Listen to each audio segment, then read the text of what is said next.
Yeah. Oh, that's interesting. That's, I think, my main one, my main service. And then my second main service is traveling and preaching. That's 6 months of the year. But yeah, my writing is kind of like spare time, and the other one is spare time to study. But when I travel, that's what I can do. So I have like 3 things that are kind of main right now.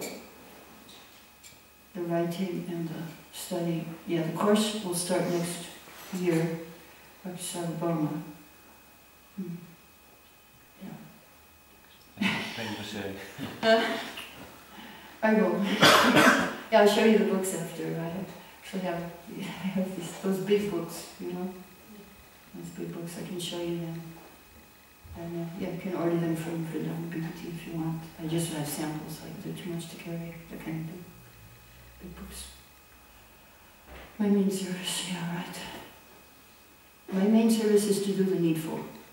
It's been my service for many years. So daily worship, we have the pujaris, then nobody, and we were like the first in India to travel. The ladies' party, actually, we were the first to travel and distribute books. And then the Shastra courses. I was needful. Nobody was doing Bhakti. We were the first to do Bhakti Vaibhav, like Bhakti Shastri, Bhakti Vaibhav. Nobody's done Bhakti Vedanta yet except the IHE. Now I think they'll start in Manipur maybe. That's Bihar Bhagavatam to March. And then we're going to do Bhakti Sarvabhauma next year. Hopefully. Krishna willing. Yeah, Haribo. Good thing I chose spiritual life, right? Otherwise, I'd be rotting somewhere, who knows where. Krishna save me, Prabhupada save me. Okay, any other questions? Yes. I have one question to this. You mentioned this 4 different kind of like obstacles to spiritual progress. Right, he said 4 causes of fall down in Bhakti Tirtha said. So, of course, this is a little bit connected. Like, for example, you're not humble, then you would make offense. Yeah, they're connected. How with the sometimes you know when you're done by some of that, and then you control that. It might also be that you're not aware of something. Right. So would Krishna show it to you so you can correct it? So if you're not aware that you did Vaishnava Aparad, how will you know? Usually the person will tell you that you've offended. I saw Satyajit Maharaj, he wrote in one of his books, if I have ever offended anyone, please forgive me. You can make a public announcement.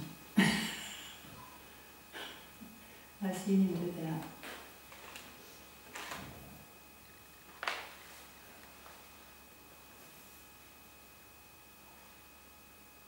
Usually, people will let you know. Devotees will let you know if you've offended them. Usually.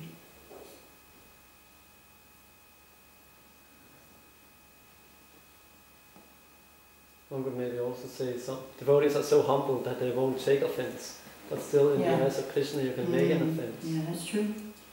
Yeah, sometimes, and then you will be having trouble, and you won't know why, and it will be due to some offense. It may not be Vaishnava. It could be any of the 10 offenses.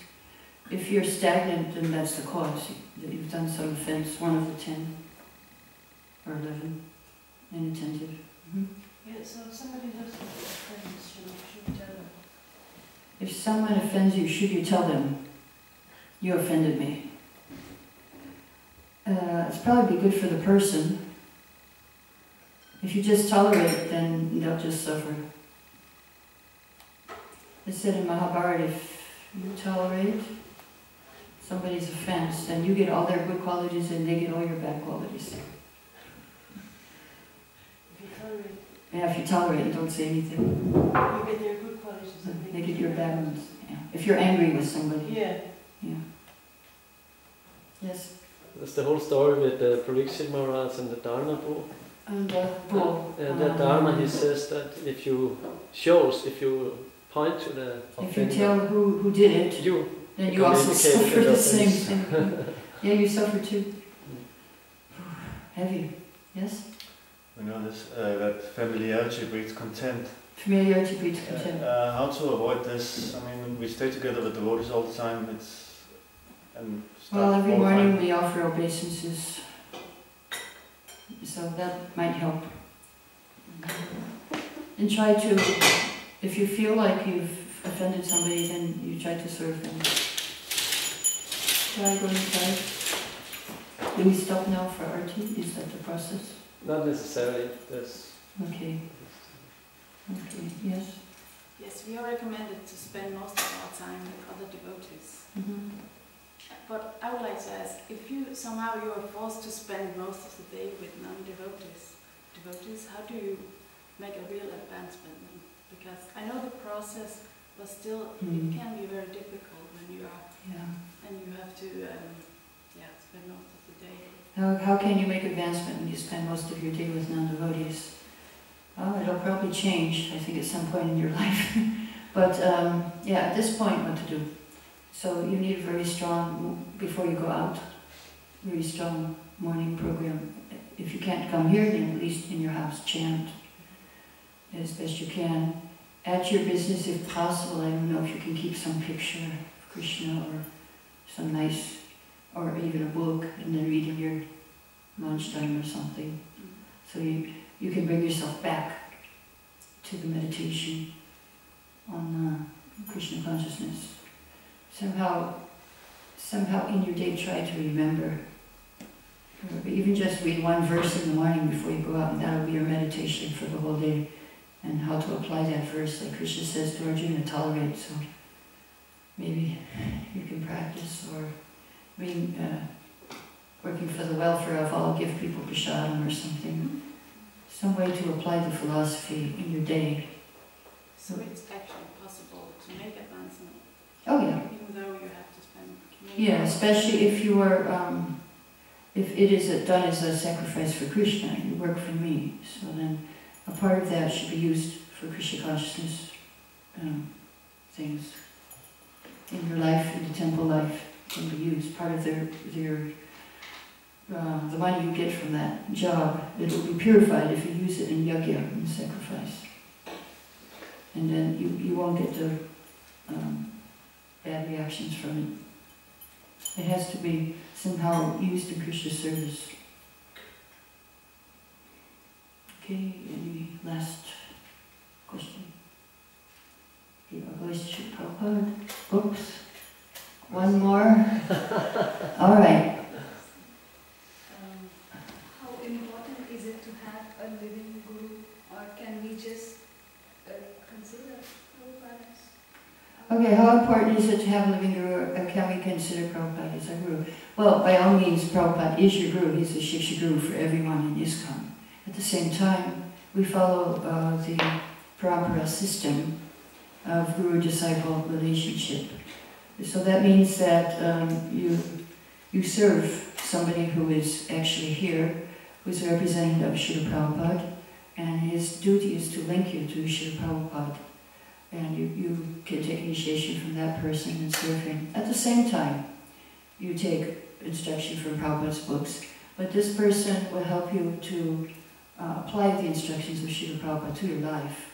Just like I had one example in one of my classes. Somebody got a book of Prabhupada, Bhagavad Gita. Bhagavad Gita, it said you should offer your food to Krishna. So he was offering his food to Krishna, and after offering he would throw it out the window, because he thought, okay, he ate it, so it must not be there, so I'll just throw it. After 1 year of such offerings, he went to the temple. Somebody came to the door and opened the door, and they said, oh, here, have some prasadam. He said, oh my God, I wonder if I can do it now.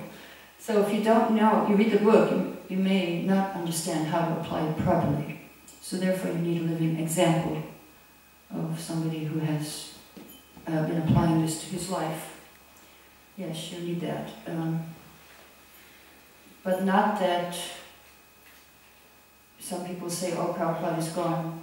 Even who have taken initiation from Prabhupada and say, he's gone now, so I need another living guru. No, Prabhupada is still living. It's not like that.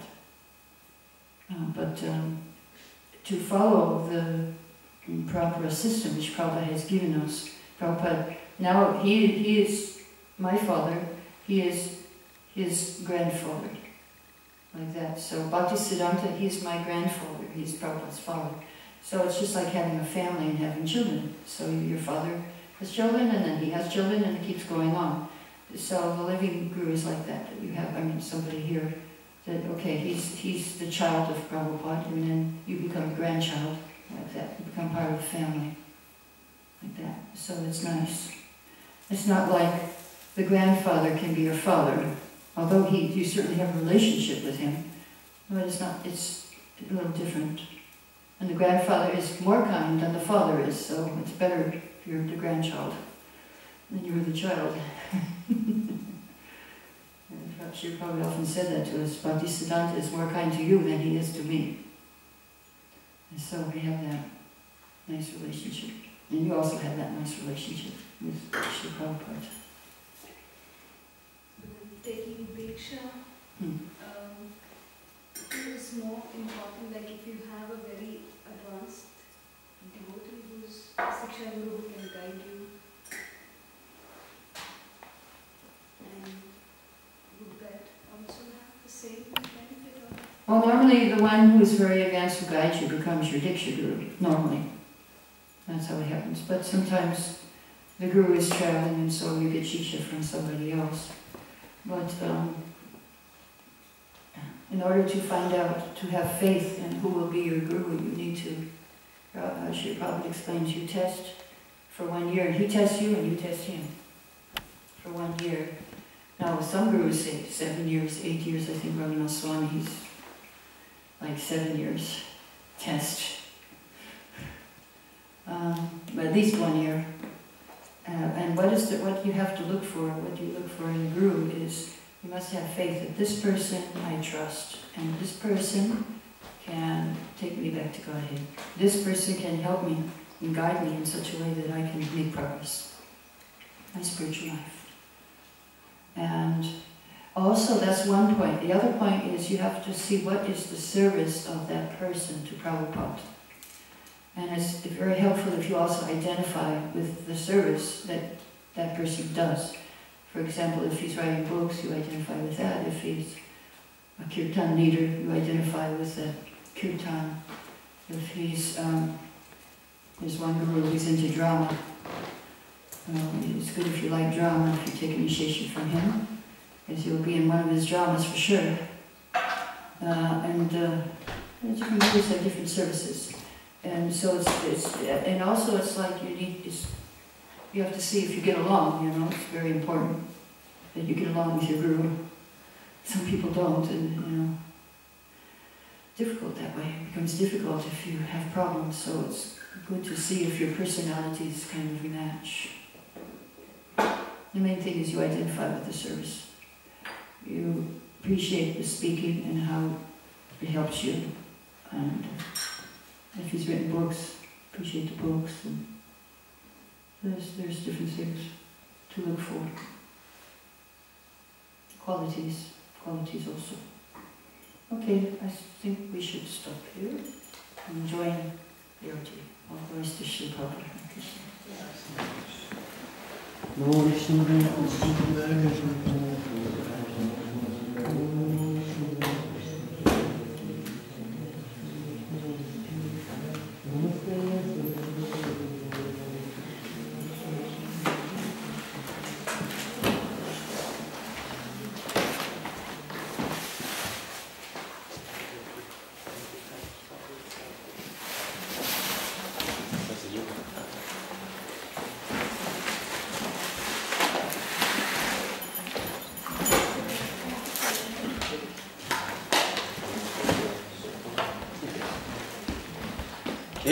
Jaya Jaya Goda Chane